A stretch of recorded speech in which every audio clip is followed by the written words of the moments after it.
ഞാൻ golden visa കിട്ടിയിട്ട് ഒരു അപകടത്തിൽ ചെന്ന് പോലീസ് സ്റ്റേഷനിലായി എന്ന് പറഞ്ഞു. പോലീസ് സ്റ്റേഷനിലായി. അതൊന്ന് പറഞ്ഞു കൊടുക്കുന്നത്. എന്താ അതായത് സംഭവിച്ചത്? എനിക്ക് ഈ ഗോൾഡൻ വിസ കിട്ടി കഴിഞ്ഞ ശേഷം സൗദി അറേബ്യയിൽ ഒരു ഷോ വന്ന് ലുലു ഹൈപ്പർ മാർക്കറ്റില് ബിരിയാണി കോൺടെസ്റ്റ്, അതായത് ബിരിയാണി ബിരിയാണി കഴിക്കണം. ബിരിയാണി ഫെസ്റ്റിവൽ. ദക്ഷിണ ജോലി ബിരിയാണി കഴിക്കണം. അല്ല, ഞാനത് രുചിച്ച് നോക്കി മാർക്കിടാം. പിന്നെ അത് കൂടാണ്ട് ഞാൻ ലൈവായിട്ട് ബിരിയാണി ഉണ്ടാക്കും വേണം. അവർക്ക് അതെ മനസ്സിലായിട്ടുണ്ട്. പിന്നെ എല്ലാം ഉണ്ടാക്കും. പിന്നെ കുക്കിങ്ങിൽ മിടിക്കാന്ന് പറഞ്ഞു. പറയൂ. അങ്ങനെ പറഞ്ഞാൽ സൗന്ദര്യ മത്സരത്തിൽ പോയി ബീന ആന്റണിക്ക് 1ാം സമ്മാനം കിട്ടി എന്നും പറയും. അത് ഞാൻ പറയാം. അല്ല, ഞങ്ങളിൽ ഭംഗി വീണ തന്നെയാണ്.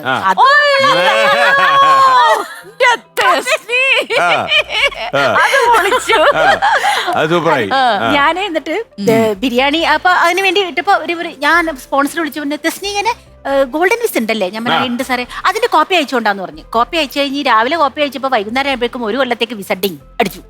Saudi visa. ഞാൻ നെട്ടിപ്പോയി. എന്നോട് ഗോൾഡൻ വിസ എടുക്കണോട്ടോ വരുമ്പോന്ന് പറഞ്ഞു. ഞാൻ ഓക്കെ എടുത്തോളാം. ഞാന് 12-1 മണിക്കാ ഫ്ലൈറ്റ്. അങ്ങനെ നെടുമ്പാശ്ശേരി പോയി വിസ ഗോൾഡൻ വിസ ഇപ്പൊ ഞാൻ ഡൂപ്പും ചെയ്തിട്ടുണ്ട്, ഫോട്ടോസ്റ്റാറ്റും എടുത്തിട്ടുണ്ട്. അപ്പൊ രണ്ടും ഞാനിങ്ങനെ നോക്കിട്ട് ഒറിജിനൽ ഇവിടെ നിക്കട്ടെ, ചീത്തയായി പോയാലോ. ഡൂപ്പ് ഫോട്ടോസ്റ്റാറ്റ് എടുത്തു കഴിഞ്ഞ് പോയി. നെടുമ്പാശ്ശേരി പോയിട്ട് അവര് നോക്കി, നമ്മൾ അറിയാലോ തെസ്നീച്ചി എവിടെ പോണു. ഓ സൗദി അല്ലേ. എന്താ പരിപാടി? എല്ലാം കഴിഞ്ഞു അവിടെ തന്നെ വിട്ടു. നേരെ ലോഞ്ചിൽ പോയി. അവിടെ ചെന്നിരുന്ന് എല്ലാരും അപ്പോഴേക്ക് ജ്യൂസ് മറ്റേതൊക്കെ കഴിച്ച് വയറ് നിറയെ കഴിച്ചു കഴിഞ്ഞു. 1:30 ആയപ്പോ ഫ്ലൈറ്റ് കയറി. ഷാർജ ചെന്നിറങ്ങി. കണക്ഷൻ ഫ്ലൈറ്റ് ആണല്ലോ. കണക്ഷൻ ഫ്ലൈറ്റ് ആണല്ലോ. അവിടെ ഇറങ്ങി കഴിഞ്ഞ് അവിടെ മലയാളീസ് നമ്മള് തന്നെ ഏതാ പ്രോഗ്രാം എന്നല്ലേ ചോദിക്കുള്ളൂ ആൾക്കാര്. അവിടുന്ന് 7:30 തന്നെ ഫ്ലൈറ്റ്. അപ്പൊ ക്യൂല് നിക്കാണ്, ഈ ഗോൾഡൻ വിസയ്ക്ക് ആയിട്ട് നിക്കാണ്. അപ്പൊ നമ്മള് ഈ വിസ കാണിച്ചു കൊടുത്തു. അപ്പം അറബി പറഞ്ഞു അക്കത്തെ മുക്കാലത്തെ ഗോൾഡൻ വിസ എന്ന് പറഞ്ഞു. Golden visa. ഞാൻ ഇതെടുത്ത് കൊടുത്തു.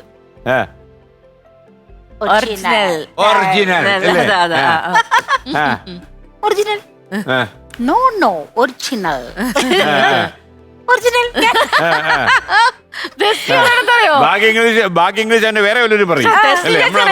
ഇതെന്തോ ഡ്യൂപ്ലിക്കേറ്റ് ആയിട്ടാണ് ഇവക്ക് കിട്ടിയേക്കണത്. മോനെ സാറേ ജന്മം ചെയ്തിട്ട് എന്നോട് വെച്ച് കളിച്ചോളാന്ന്.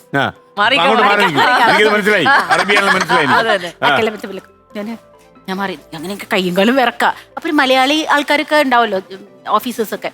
എന്താ തെസ്നികാനെ? ഞാൻ പറഞ്ഞു അല്ല, എന്നോട് മാറി നിൽക്കാൻ പറഞ്ഞു. Golden visa. അയ്യോ ഒറിജിനൽ എവിടെ? നമ്മൾ ഇത് ഇത് പാടില്ല, ഇത് ഡൂപ്പല്ലേ, അവർക്ക് ചിപ്പിലിട്ട് നോക്കണം ഈ വിസയുടെ കാര്യം കറക്റ്റ്. അപ്പൊ അതില് ഇത് ഡൂപ്പായ പറ്റില്ലല്ലോ. ഞാൻ പറഞ്ഞു അയ്യോ പ്രയാസമായിരിക്കും വിടാന്ന് പറഞ്ഞു. വിട്ടില്ല. അവിടുന്ന് പോയ അതേ സ്പീഡിൽ തിരിച്ചു. അവിടുന്ന് ഞാൻ അപ്പൊ തന്നെ 1:30 വേഗം സ്പോൺസറിന് മെസ്സേജ് ഇട്ടു. അയ്യോ അവര് കുറെ പണിതിട്ടും രക്ഷയില്ല. അപ്പൊ അവരൊന്ന് തെസ്നീമേടെ ഇപ്പൊ വിട്ട് കഴിഞ്ഞാല് സൗദിയിൽ ചോദിക്കും ഒറിജിനൽ വിസ. അല്ല ഒറിജിനൽ ചോദിച്ചു കഴിഞ്ഞിട്ട് ഇല്ലാന്നുണ്ടെങ്കിൽ ഞങ്ങൾ ഈ ഫ്ലൈറ്റിൽ വരുന്നവര് ഇതിന്റെ ആൾക്കാർ കമ്പനി ഇത്രയും കെട്ടേണ്ടി വരും, ഒരുപാട് കാശ് ലക്ഷങ്ങളോളം കൊടുക്കേണ്ടി വരും. പണിഷ്മെന്റ് ആണത്. അതുകൊണ്ട് ഒറിജിനൽ അപ്പൊ ഈ ഫ്ലൈറ്റ് തന്നെ 1:30 നെടുമ്പാശ്ശേരിക്ക് ഉണ്ട്.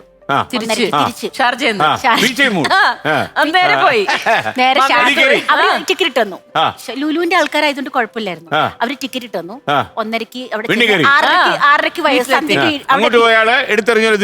6:30 അപ്പൊ ഞാൻ 6:30 കഴിഞ്ഞ് വീട്ടിൽ ചെന്നപ്പോ മമ്മി ഇരുന്ന് എന്നെ കണ്ടപ്പോ നീ പോയില്ലേ, നീ എവിടെ നിന്ന് വരുന്നു? ദുബായിന്ന് വരുന്നു. എന്ത് കാര്യം പറഞ്ഞു. വേഗം അലമാരെ പോയി. ഇപ്പം ഒറിജിനൽ അവിടെ ഇങ്ങനെ ഇരിക്കുക. എന്താ എന്നെ വിളിക്കാത്ത? ഒറിജിനൽ എടുത്ത് 12:30 ഫ്ലൈറ്റ്, സെയിം ഫ്ലൈറ്റ് എന്ന് കയറിയില്ലേ. അതുപോലെ 12:30 1 മണിക്ക് രാത്രി അവിടെ ചെന്നിട്ട് ക്യൂല് നിക്ക. ഒറിജിനൽ ഉണ്ടല്ലോ കയ്യിൽ, ഇനി പേടിക്കേണ്ട ആവശ്യമില്ലല്ലോ. ക്യൂ നിന്ന് പാസ്പോർട്ട് നോക്കി ഒന്നും ചോദിച്ചില്ല. നോക്കിയില്ല. ഗോൾഡൻ വിസ നോക്കിയില്ല. വെറുതെ ഒരു കാര്യമില്ല.